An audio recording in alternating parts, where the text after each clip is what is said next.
In the Stands podcast coming back at you. Andy Roberts, Jason Loggins, Tony Cash. Good day, good day, good day. What up, what up? I'm back. Loggins, love the hoodie. Yes. Yeah, thank you. I'm getting fans now sending me merchandise, so For some reason, that Thank does you. not surprise me. Yeah. Yeah, but I'm a Gen X guy, 1976. Can you make sure everybody can see this? Let's make sure everybody can see this. Spread it out. 'Cause we know he doesn't fill it out. Adulting since elementary school. Yeah, you still don't adult. I was about to say he's Still don't. almost 50, not adulting yet. Thank you, Riddlin. Really? You guys have a good weekend. I did. It was low key good. I went to the Georgia game. How was that? Great atmosphere. So, are you a Georgia basketball fan now? Because our North Carolina Tar Heels are not doing so hot. That's the right West now. Coast swing. I don't want to hear nothing about our Tar It's Heels. California. West Coast. I know California. It doesn't matter. Cal. They're terrible. I'm not giving up. They are terrible. Carolina's got to get back in the road. Hubert's got to go. I'm saying it here now. Ooh, that was a bold. That was aggressive. I mean, that Yeah, been all escalated bad. quickly.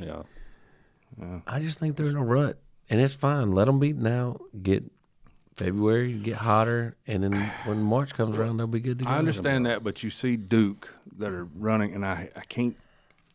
I don't even know why I'm even comparing them to the two, but Duke is rolling right now, and we are struggling. We're going to beat severely. Duke, and you heard it on this podcast. Yeah, absolutely.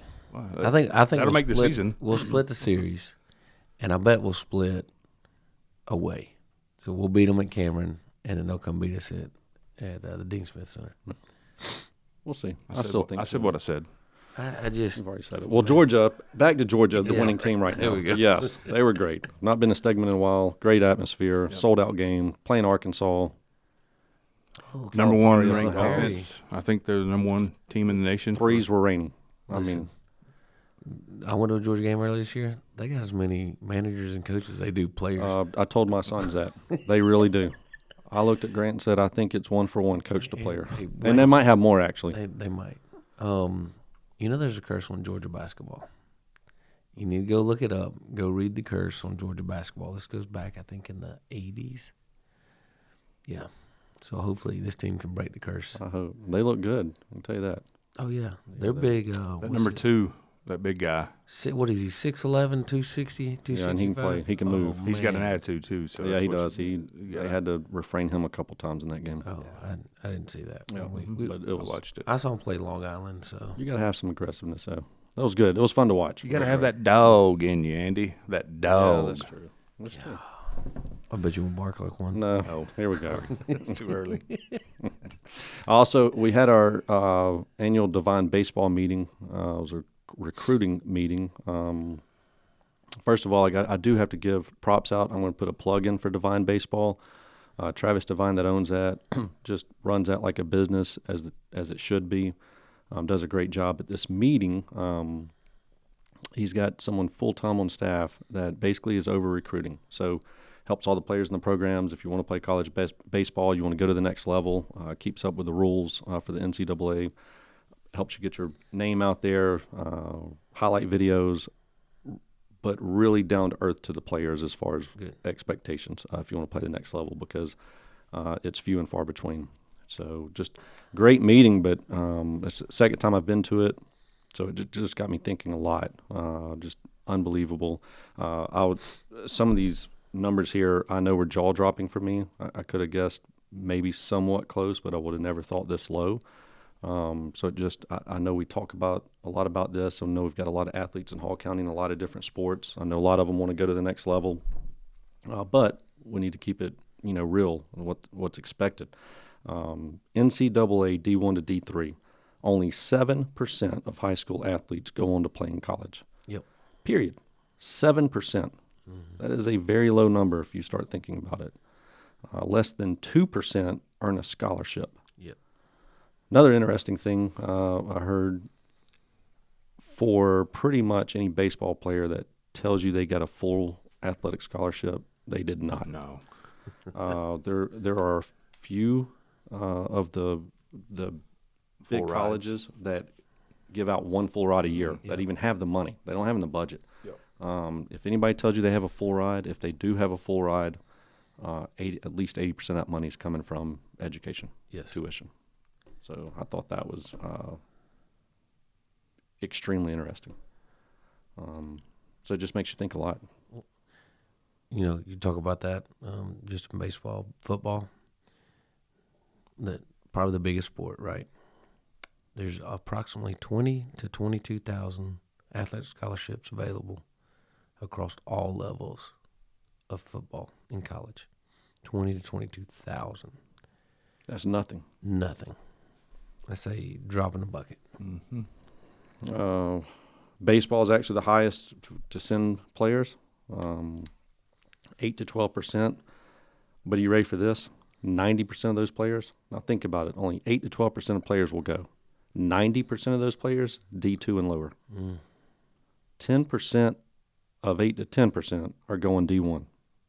That is an extremely low number. Transfer portals changed a lot of that. Yeah, for does. sure.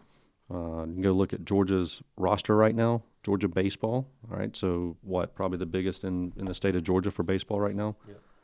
There's 6 freshmen on the roster. 6 On the roster? on the entire roster. 4 or 5 of those came out of the state of Georgia. You were down to 4 to 5 players in the entire state. Ooh. I think they had somewhere around 13 or 15 transfers come in. If that tells you how they've changed everything. Baseball roster dropped from 40 to 34. That's Yeah, another thing that has put the numbers low. 6 players got cut right there. A lot of those are your freshmen. So it's it got me thinking a lot. As I've got a high schooler, how do you manage that? Expectations, dreams. Yeah, that's what I was going to ask you. How do you manage from reality to expectations? Because I'm going to start with Liam because he's in 6th grade, so Yeah. he's a middle schooler. So you got to start thinking about that. Yeah. I'm not going to say anything about the triplets because they're still underdeveloped. Brooks is in 5th grade, so he's almost there. Grant and Lewis, I mean, you got to start thinking about what the reality is and the expectations for your kids that are already in that level. For me, when Carly, she made it out. She played softball 4 years at Commerce, but 10 and under, she made it out to the World Series of softball. Okay. And to me, it was like my expectations was it was like a all-star rec game, to me. And when she was playing in high school, I didn't think that she was going to make it to, go to the next level. That was just never her dream. She was a great teammate, but in reality, she was just out there to have fun with her classmates and teammates. So, how do you guys? I'm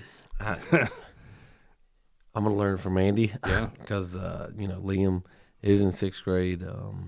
He tells me he wants to play for Georgia baseball. But like you said, it's he's got to understand now. I'm not going to break his heart now or tell him that he's got slim chance now, but it's just one, having those. To me, I'm going to have honest conversations with him. And we also got to look at, now that the junior college rule, you can go play 2 years and it doesn't count towards eligibility. Yeah. I played 1 year junior college baseball. It doesn't hurt those kids to go there and be developed. I mean, how many, what do they talk about, males develop, between 18 and 22 still, females are a little bit sooner, I believe they're done. But the males, so Liam, just having that conversation, hey, I know you want to get there. We got to choose the right path for you to get there. Great point. You ready for this stat? The average age on the roster now, 21 to 23 years old. For baseball?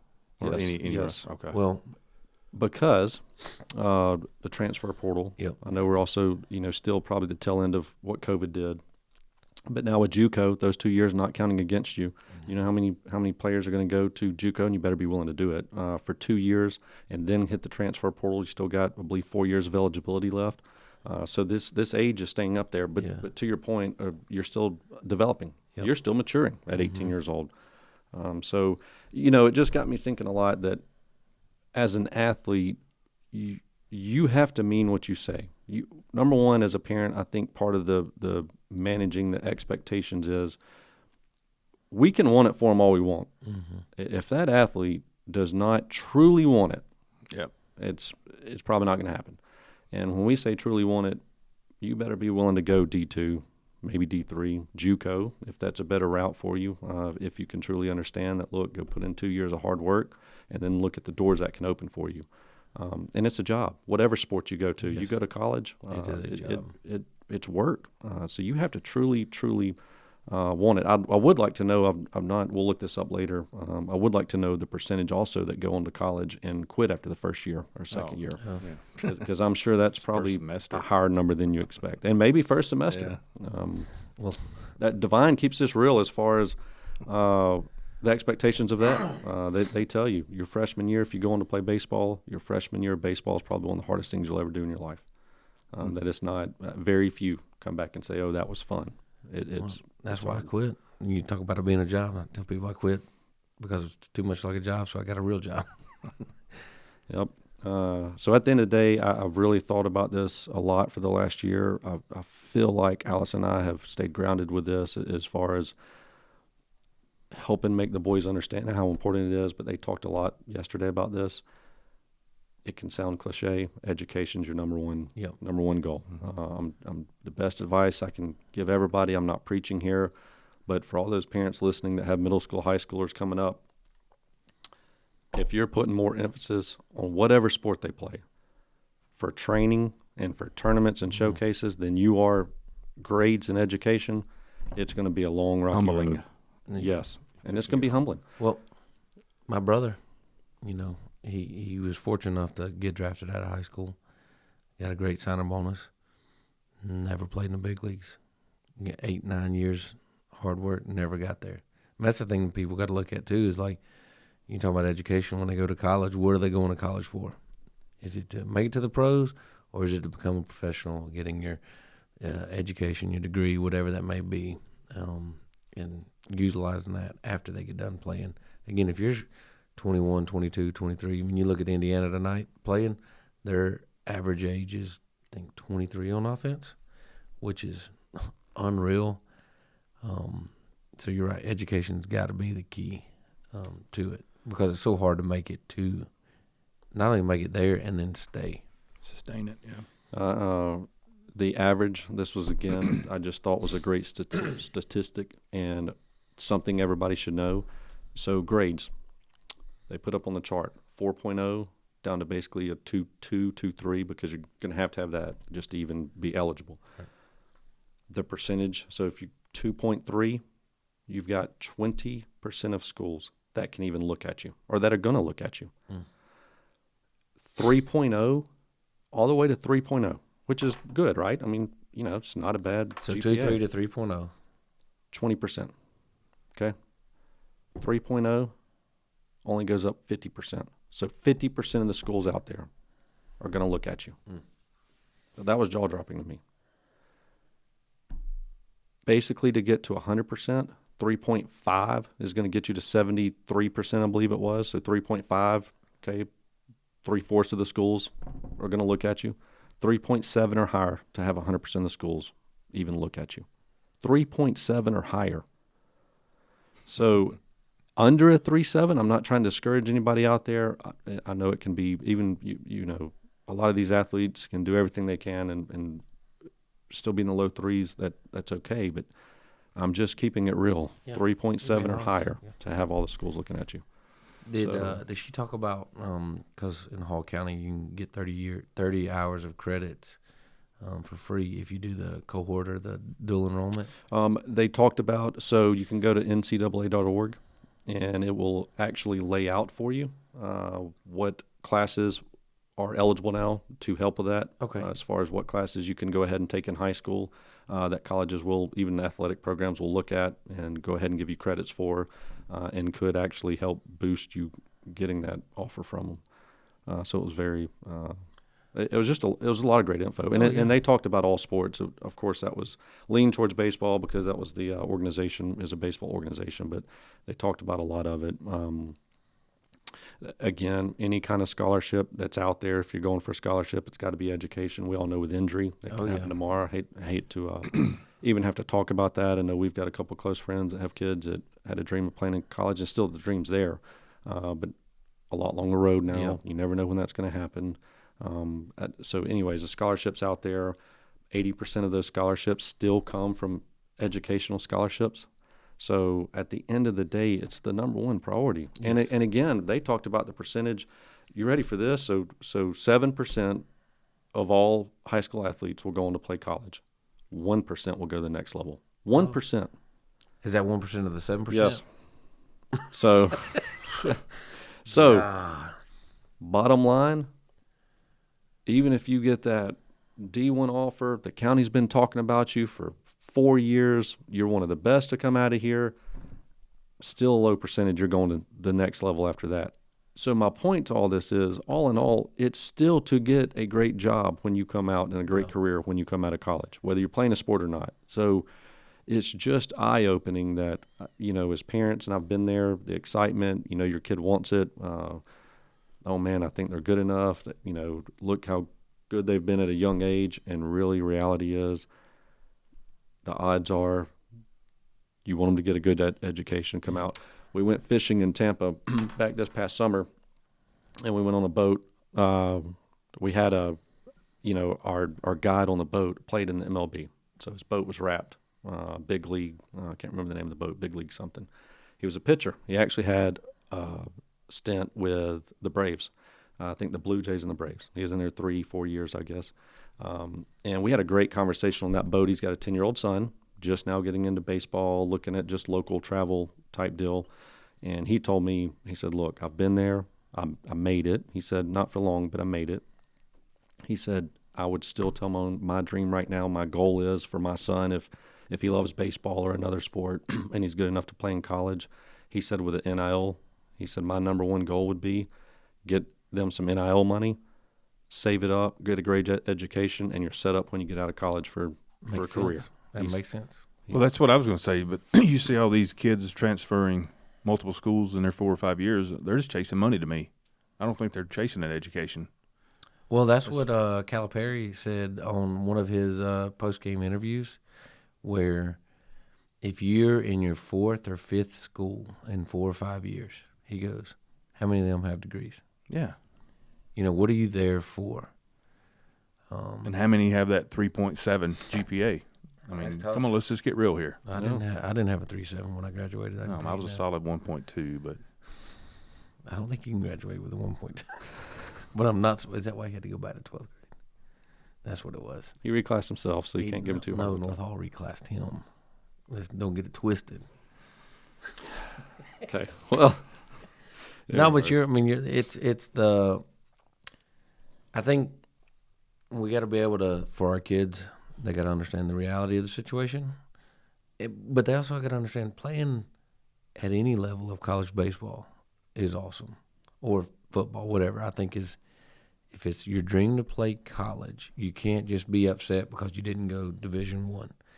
You got to look at the school, what's best for, your son, your daughter, and then, academically, what they're going to get out of it. And you never know what could happen.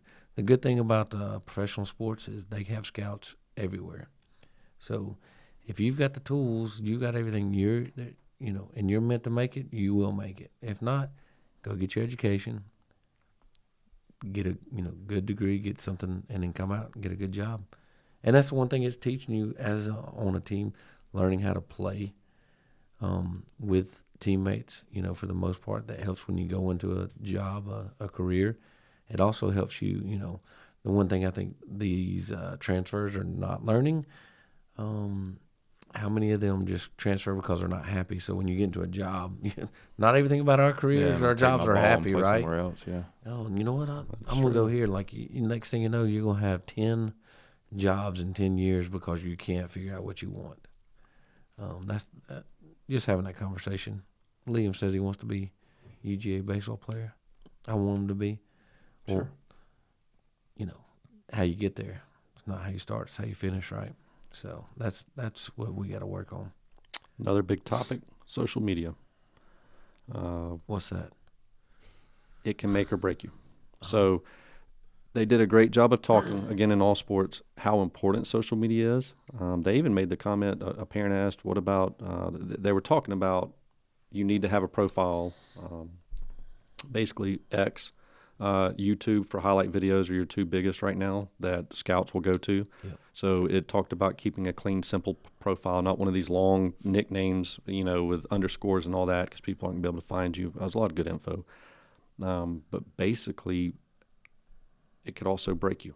How bad? Basically, Snapchat was at the bottom. You better be careful. They said you think it goes away. It does not go away forever. You'd be shocked to know how many people know people, and that's the first thing scouts do. They'll go to your highlight videos, mechanics, things like that. But then they're going to every social media account you've got that they can find, and they want to see what you've been posting. And basically, it just said, in this day and time, scouts can sit here in their office and find as many players as they want to find. They can scout from their office, from their computer, and go ahead and narrow down to a small list that they may actually make a phone call to, go visit, whatever. But they can move on like that, because these days it's not who's mailed in a tape or who they've made time to go out and visit and all that. They can move on like that. Oh, yeah. So they basically were open and honest that you'd be shocked at how many players don't get offers, especially from a lot of the bigger schools, because, pictures of them partying, just showing on social media their focus is anywhere but school and that sport or sports. Did they mention anything about the parents, looking at the parents? 100%. So that's one of the first things out of their mouth. They have their own experience being at a ball field with a kid that was being recruited. And she said, we get calls. They've got a lot of the age groups. So once they get up to especially 17 and 18, when they can start reaching out, they get a lot of phone calls, right? They're going to call travel ball coaches, high school coaches. One of the first questions, what about the parents? They showed a video of a couple of D1 recruiters saying that one of the first things we look at is parents. We don't need problems. We don't need people in the stands yelling. We don't need people in the stands coaching. We don't want to come up here and they said a lot of times your freshman year, you're not going to play a lot of times. So we don't need that to be a thing. It's not going to be a thing in our programs. But they told about their own experience. Some staff members with Divine sitting in the stands. Kid was being looked at. Scout 3 rows behind home plate. Father was 2 rows or 1 row behind home plate. Son was up on the mound pitching. And she said, I don't even know if the father realized he did it. But every pitch was either bad or good comments to the umpire. If he liked the call, great call. If not, letting them know. She said it got so bad, people started moving because it was just awkward and uncomfortable. Yeah. And she said, inning and a half into the game. Inning and a half.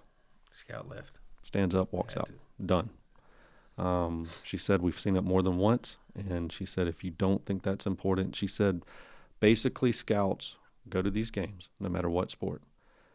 One thing they're doing is looking at that player, and she said, I promise they're looking to see if they can tell who the parents are. She said, if you want to be the best parent you can be for your child, if they're looking at playing in college, make it hard to spot you. She said, the harder it is for a scout to know what set of parents is that player's parents, the better they're going to be. That's good. So it really will make you think about that kind of stuff. Did she talk about, their perfect game stats when they're 12, 13, 14? Yes, she did. Okay. Yep. What did she say? Exactly what she talked about it.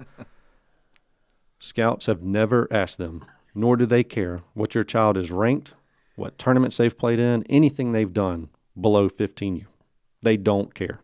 They could care less. They don't care if you were the 10U national #1 ranked player. They don't care.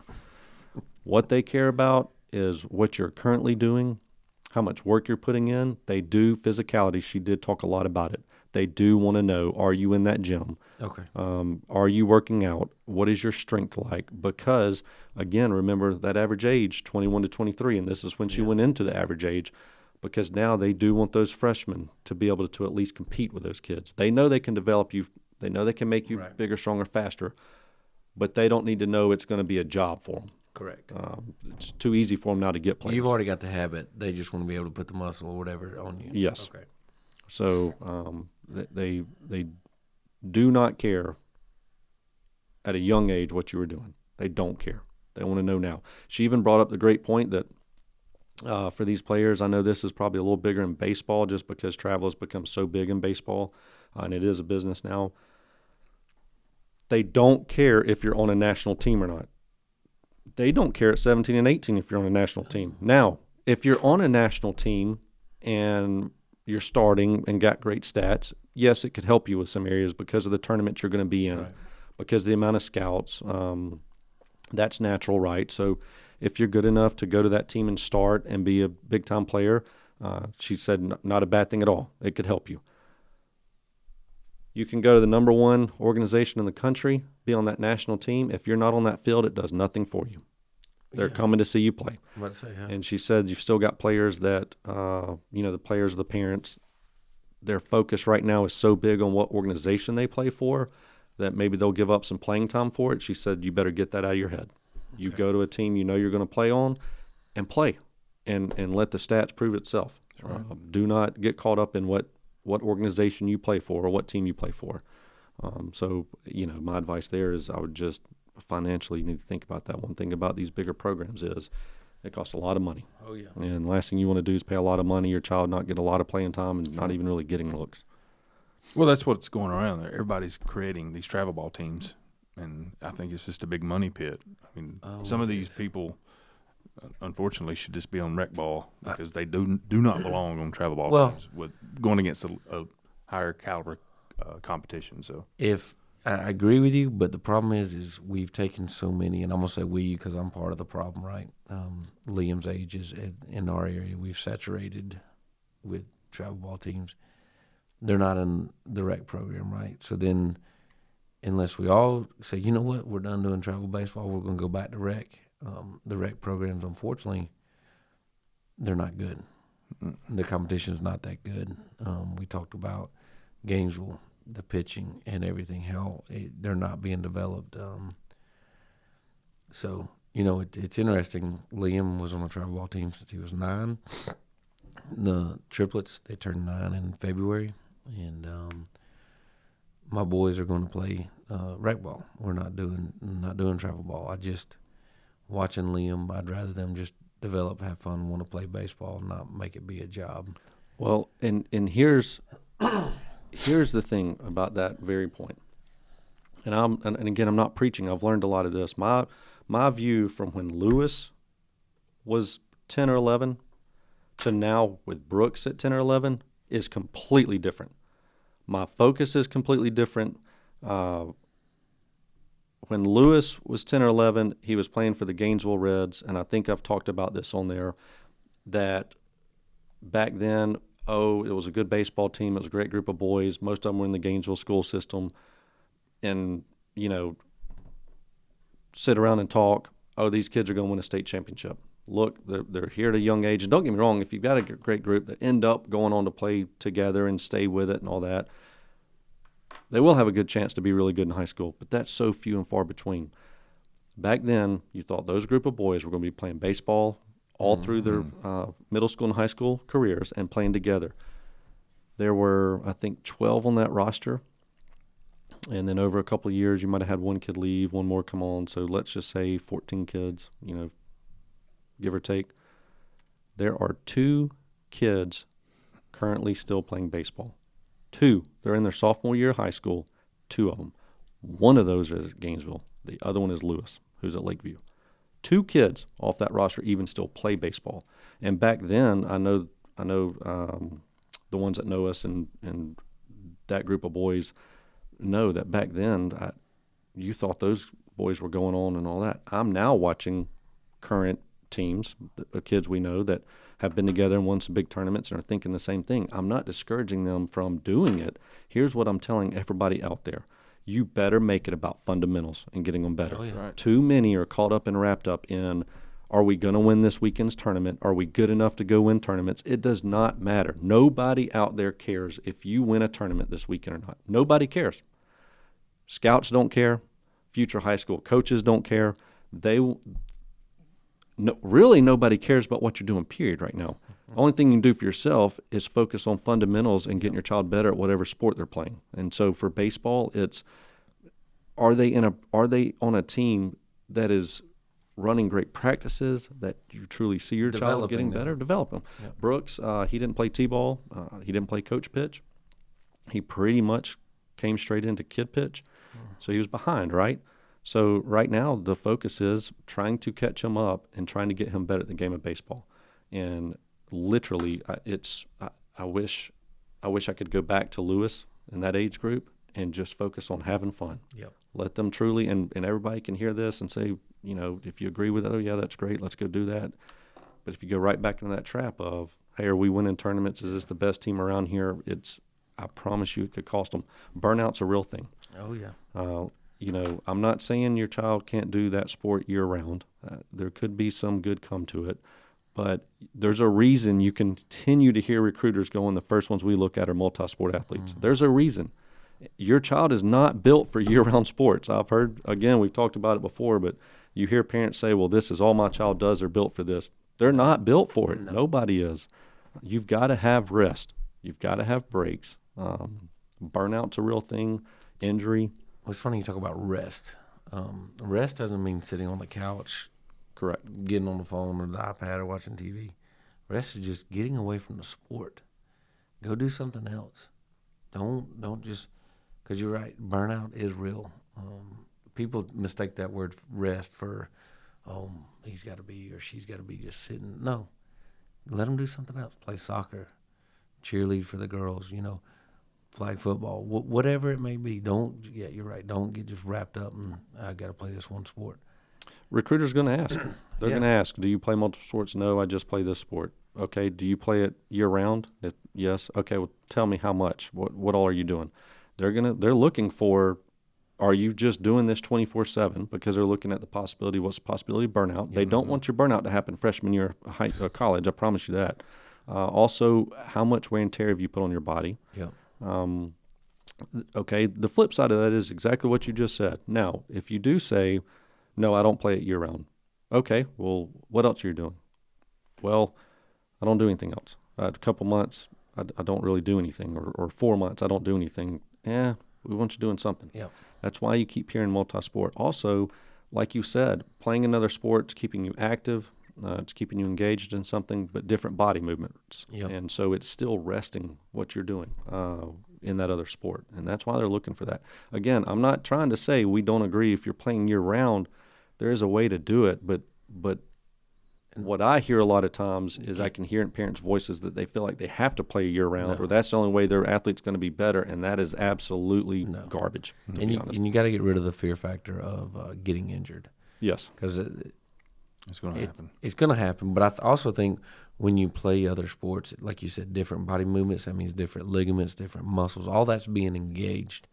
And if you're on a good strength program or workout program, you know, that focuses on the entire body, you're going to strengthen that. Injuries are going to come regardless. Don't, I'm going to, pull Kirby Smart when he talked about them having to play the extra SEC game in the SEC championship. And they were like, would you rather not or not? He's like, for injury, he's like, we can get injured at practice. We can get injured at any moment. If you do that, he's like, we might as well not even play football anymore. And that's the same way in anything. Let the kids be kids. Let them play. Question, did they mention anything about transferring high schools? Do they see, like, if you transfer 2 or 3 high schools, are like, well, we know that this person's not going to be committed for college? They didn't talk about that. One thing that just kind of brought up in a conversation was, again, if you're transferring high school because of a sport, and I'm going to say this from how I feel about it, I don't think it's a bad thing if it's done for the right reason. Transferring 2 or 3 times does send a signal, and they're going to ask, why would you transfer 2 or 3 times? Well, this year it was he had the best or she had the best scenario to play this position, and now that changed next year, so we're going to a different school.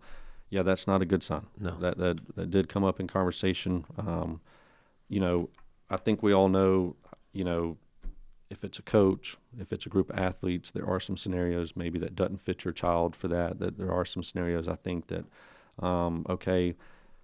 maybe it'd be better to go from this school to this school, and you have to do what's best for your child. So I think there are some scenarios that people transferring out, it was a better fit Right. for where that program was headed or whatever. But if that's once, that's fine. You're doing that 2 or 3 times because, at this first school they weren't going to play maybe that position or start or whatever. So we went to this school. Well, now we're a year down the road, 2 years down the road. Now ooh, it's happened again, but it's a better scenario over here. I'm going to transfer over there. Yeah, that's probably not great. So I'm not personally saying shouldn't transfer, but for the right Well, how many reason. times can you reclassify in high school? Once. Once. Well, you got to think it's not in high school. You can't reclass in high school.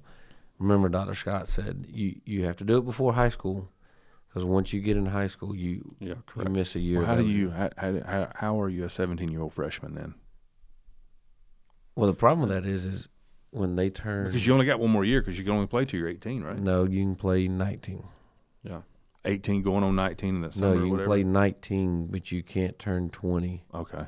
Now, and some other factors would be, especially like at younger ages, were they held back because of education, grades, things like that. So there are some factors that would hold them back.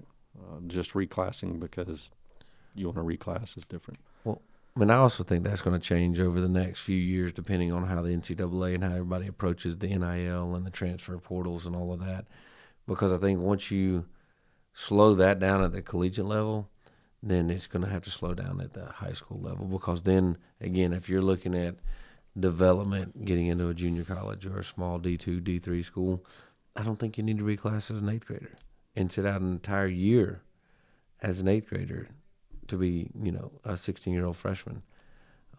Because you're going to go, if you're looking at it in the future, Liam's 12, right? He's in sixth grade. We have to, if we were to reclassify him, it'd have to be in the next 2 years. Well, why would I do that?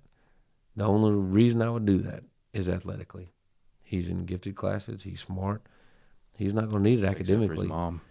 Yeah, she's definitely got the brain in the family. But so athletically, again, he can mature between 18 and 22. Well, if he really does want to go play collegiate baseball or basketball, maybe football, I think is out.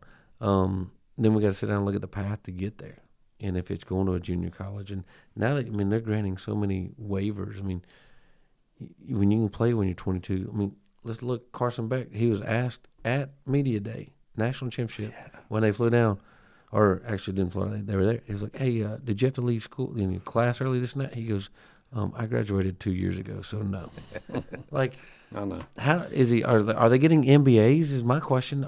Because don't you have to be enrolled in school to be able to play? Or are you just taking one or two classes Pretty and much. just hanging out? I mean, But and then here's the flip side of that parents have to realize, especially going back to transferring multiple schools. If you're transferring multiple schools for athletics, I can promise you education is not on the front no. front burner of that. And my question is, okay, you do that, and you're telling your child, hey, just keep your GPA good enough to be eligible. Athletics is going to get you there. Okay, it might happen, right? Go to college. We just talked about the percentage that don't go after that, Yep. and I'm sure it's a decent percentage that end up quitting. So you've not put education on the front of the child's focus, and now they go to college and they quit or burn out, and they're done. yeah, they have nothing. Are they for quitting them. school? Oh, yeah, Or are they going to 100%. then They're coming dig back. their heels in and go, oh, now let me focus on my No. schoolwork? No. And so now what happens? So and again, I'm not saying you have to graduate college, but I think any successful person in any career knows they've got to work hard at it and put the focus there. Yeah. So I'm just, it opened the eyes a lot to me. It's made Oh, me yeah. think about all this stuff. I just thought it would help the community to hear it. And maybe if there's somebody out there that needs to hear all this, that you're struggling with all this or needs help understanding. Well, there's also some that may not be able to afford to play travel baseball or afford to play AAU and all that. If your child's under the age of 15, don't panic, No. because that's another thing. How many kids develop, 13, 14, 15, 16, right? We're looking at 10-year-olds that are like dominating, Mhm. but then when they get into middle school, They peaked out. high school, yeah, and that's Yeah. so for the parents out there that can't afford to do all this or to do the training and the lessons and all that, don't panic. Don't worry. Doesn't mean your child's not going to get a scholarship or getting out. Just stay patient. Let them, they work on things at the house. Get the fundamentals. I promise you, if you learn the fundamentals, any high school coach is going to be able to work with that and build on that. Just let them learn the fundamentals. But at the end of the day, in the stands, all the parents are either coaches or referees. So and stop living through your kids. Just let them have fun. The pressure is so hard on these kids, and I see just watching different types of sports that we've covered this past year. It's definitely changed from 8 years ago when Carly was in school. So it's just. Well, he got to see. How do you think of our 6th grade exhibition game during the girls' halftime? It was 6th grade. Good way to put it. Hey, I am going to say this again because there's some things I regret when Lewis was younger. I was louder at times at games, and I will have to say I'm going to be honest. Don't feel like I've ever coached from the sidelines. I've always told my boys the only thing you're ever going to hear me yell at you on the field is attitude and effort. If I think you're showing your butt, or if I think you're just being lazy, I'm going to say, pick it up, come on. That's right. I've never gotten on to them for an error. I've never gotten on to them for missing a shot. None of that. It's going to happen. You let their coaches be coaches. You encourage your children. I am going to say that.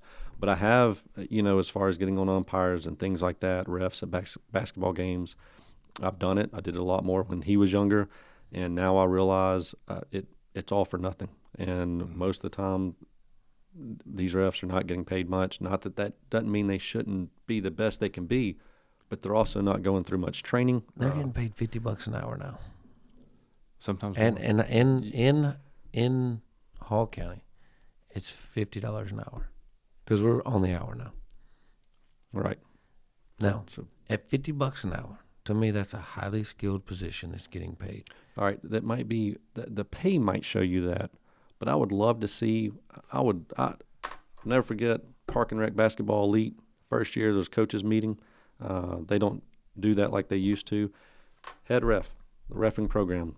Now we could talk 2 more episodes about the reffing in Hall County Park and Rec. We know it, okay? In basketball, you want to get your blood flowing. You go watch. Go watch 100%. that. I'm not saying anything derogatory towards the refs, but the head ref that's over the entire organization stood up there and gave us this whole speech about how much they train them and how much they go through all this, and basically, hey, we're going to miss some calls here and there, but this is one of the most well-trained group of refs you can get in the state. All this, that is absolute garbage. I don't know, they're not.